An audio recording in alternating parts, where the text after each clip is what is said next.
Here we are with Alicia Hazelwood, who is going to show me some magic tricks for getting started in Hapara, and the sense that I've already been working with Google Classroom, Google Docs, Google Slides, Google Drawings, but Google Classroom is the main learning management system I've been using to store course by course, topic by topic.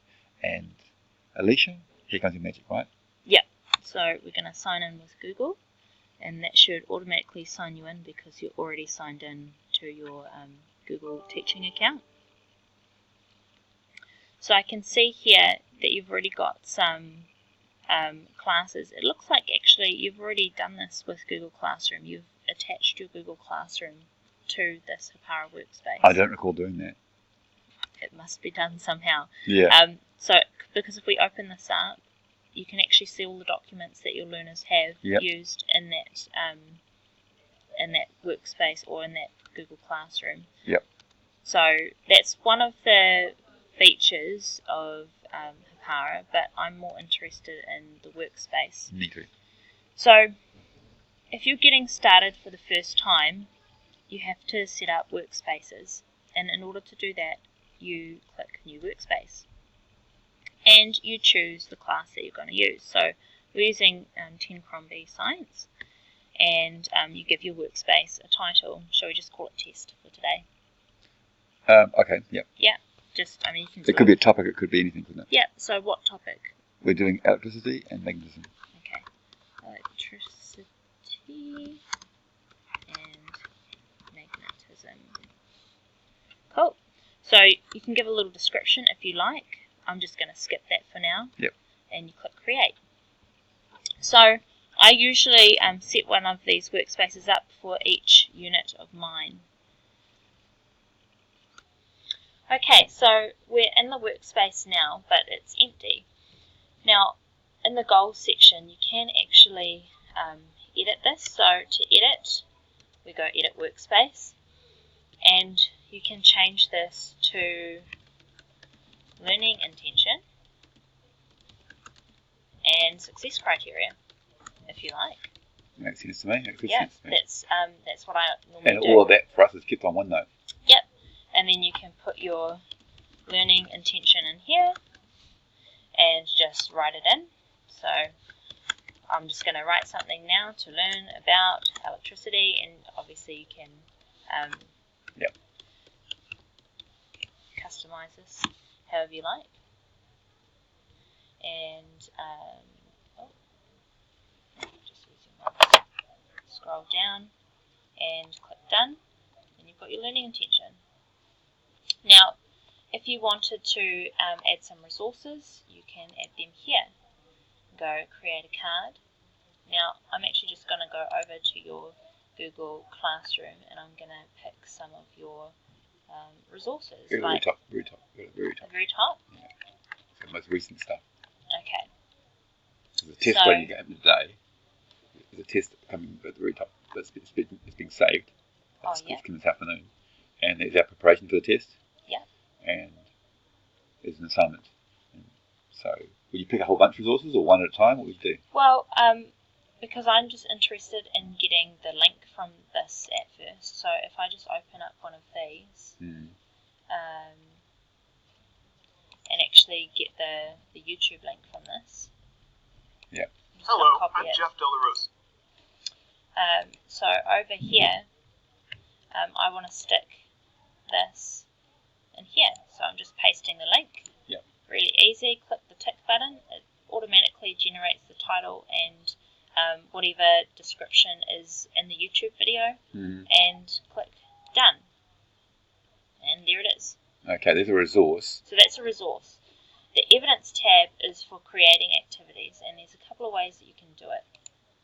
You click Create a Card again. Now, if you've already got a resource that is made, a Google Doc that's an activity you want them to work on, you can click on your Google Drive. Yep. That's actually going to take me straight to your Google Drive. So if you can think of anything, any names of docs, I could type it in here and find it. Or you could go into your documents. Light Up My House. It'll be called Electricity Project. Electricity activity test. Do you want to just... Okay, this is, yeah, you can do for the project. Let's see, project. Those? That one? Try that one there, yeah. We'll try that one.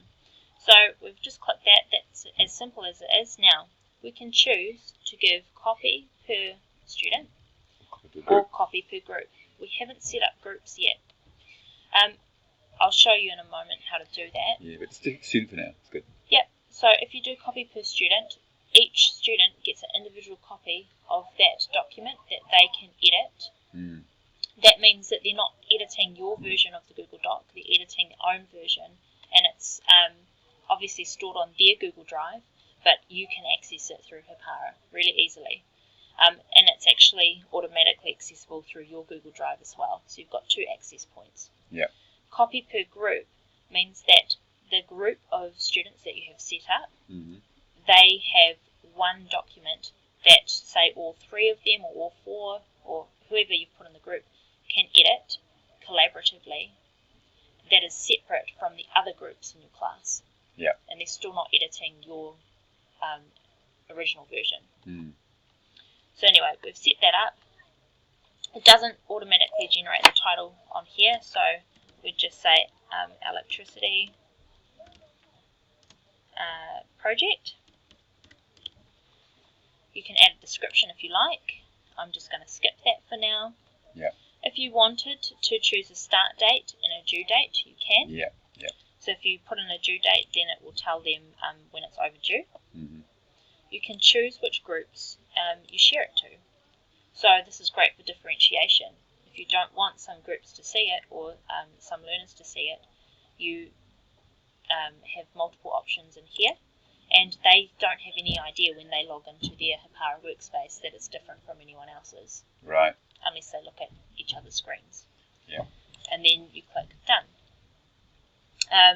So once your learners actually get onto this, you'll be able to see who has started, who has submitted, and who is assessed. Right. Now, I can actually create a new Google Doc or a sheet or a slide or a Google drawing straight from here. So if I click Doc, now it said pop-up block, so I've just got to click it twice.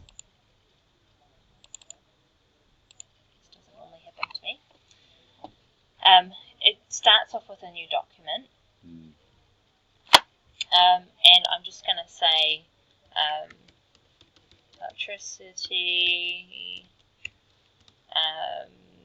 test document, or maybe I'll use a different word. What would you like me to name it? Just trial. Electricity trial. Yeah, electricity trial. Okay. So obviously you can change the name here. And once that's done, I can click done. Now, I think because you've got your pop-ups enabled, your pop-up blocker enabled, it basically stopped it from renaming it, but obviously normally it will actually rename it with that. Yeah. But that's okay because I can just go edit and I can put in my title here. Yeah.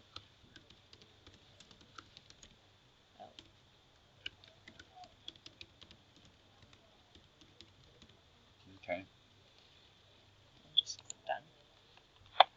So it's pretty simple. So you have a lot of list of tasks to do. Well, you can have that column is the task, or you call it evidence. Yeah, so you can edit that. Yeah. So you'd call that. What would you call that? Probably tasks is honestly what I would often call it. Sometimes I forget to change them. And the kids, because they get used to this layout, it doesn't change from workspace to workspace. And learners will see this, this, and this. Yes. What's over here? Rubrics.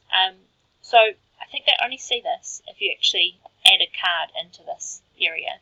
We usually put our Google Forms in this section, so any surveys that we want learners to fill out about how the unit has been for them, basically, how they've experienced the unit. Feedback. Or you could put your your assessment rubrics in here for them to access. Yeah. May I? Sure. So I would see in a unit then for magnetism, I would see a very relatively short column here of my intentions. Yeah. I would see a whole bunch of resources, a very long column here, wouldn't I? Yes. And I'd see equally or similarly a large column of activities. Yes. Or tasks. You can. And then probably a very few amount of feedback and surveys and so forth here. Yeah. So I'm just trying to picture the whole how you would experience for it. each topic. Sure. Right. So you can definitely do that. Now, you can use some tricks to actually load everything on but hide these long columns if you add lots of activities from the learners until you're ready to get started. Yes. By setting up student groups. Because there's two ways to use groups. You can create groups and to be honest, I just keep them with like group numbers. It's easy. So I'm just going to set up a few, and they automatically color code.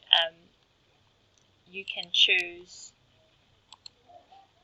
whatever colors you like, and you can drag over individual learners into the group. So say I wanted these ones to work in Ali, Andrew, and Ayuma. Yeah. All because A. Fair enough. Yeah. Good reason. Just groups of Different 3. groups. I'm just keeping it nice and simple. But obviously you do the grouping however you like. This is great for differentiation, isn't it? Perfect for that. So let's just imagine that we set up all of the groups. I'm not going to go through that now, just for time. I'm going to go back to the workspace. And let's say that for this electricity document that I did before, I've changed my mind. I don't want them to get an individual copy. I want them to work collaboratively in their groups. So I'm going to click that. And then I'm going to check which groups I've enabled it for. Because the entire class has access. So if I don't untick this box, it means that there'll be one document where the entire class is working on it together. Yes. So you've got to untick that class box, but you can keep these ones. And all your individual groups of 3, they'll get one copy for themselves. Now, when you say one copy, they will be able to see it in that column. Yeah. The other groups will not be able to see it? No. Oh, well, the other groups, if you haven't given the other learners access, they won't see it at all. Yeah. If you've given all the groups of 3, and every class member is within a group of 3, they'll all have their own version just for their group. Yeah. So whatever edits they make, their classmates can't see it unless they're within their group. Yeah. So if I have no group selected, no one gets it. No one gets it, but I can see it's there. Yeah. Now the reason I ask that is because if I've set up a whole year's work or a whole month's work ahead of time, I can decide when I want them to view it. Yeah. Right. So we can select all, we can select none. And I could do that.